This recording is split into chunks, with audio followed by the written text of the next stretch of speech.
வணக்கம். சற்று முன் வெளியான முக்கிய அறிவிப்பின்படி கலைஞர் மகளிர் உரிமைத்தொகை திட்டம் குறித்து தற்போது முக்கியமான அறிவிப்பு ஒன்று வெளியாகியுள்ளது. இதை பத்தி விரிவாக அந்த வீடியோல பார்க்க போறோம். வீடியோவை கடைசி வரைக்கும் முழுமையாக பாருங்க. வீடியோ போறதுக்கு முன்னாடி இந்த வீடியோக்கு ஒரு லைக் பட்டனை பிரஸ் பண்ணிக்கோங்க. வாங்க வீடியோக்குள்ள போகலாம். கலைஞர் மகளிர் உரிமைத்தொகை திட்டத்தின் கீழ் மாதம் ரூபாய் 1000 குடும்ப தலைவிகளின் வங்கி கணக்கில் வரவு வைக்கப்பட்டு வருகிறது.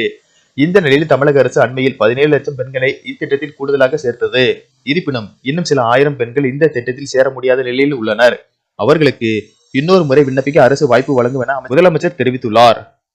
இது ஒரு புறம் இருக்க, விண்ணப்பித்து நிராகரிக்கப்பட்டவர்கள் பலர் மேல்முறையீடு செய்ய அரசு வாய்ப்பு வழங்க வேண்டும் என கோரிக்கை விடுத்து வருகின்றனர்.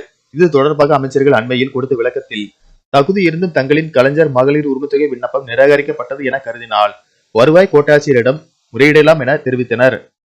கலைஞர் மகளிர் உரிமைத்தொகை வெப்சைட் பக்கத்திலும் முறையிடலாம் என அரசு அறிவித்துள்ளது. இம்முறை உங்களுடன் ஸ்டாலின் முகாமில் கலைஞர் மகளிர் உரிமைத்தொகை கேட்டு விண்ணப்பித்தவர்கள் மட்டுமே தங்களுக்கு ஏதேனும் குறை இருந்தால் தெரிவிக்கலாம் என அதில் கூறியுள்ளது.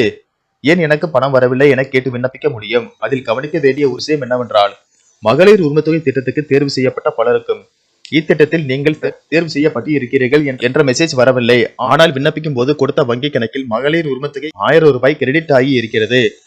எனவே தங்களுக்கு பணம் வரவில்லை, மெசேஜ் வரவில்லை என நினைத்துக் கொண்டிருப்பவர்கள் ஒருமுறை வங்கி கணக்கில் பணம் வந்திருக்கிறதா என்பதை உறுதிப்படுத்திக் கொள்ளுங்கள்.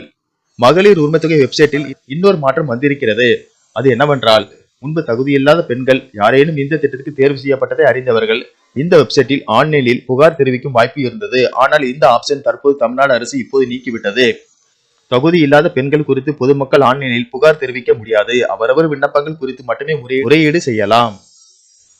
நன்றி, வணக்கம்.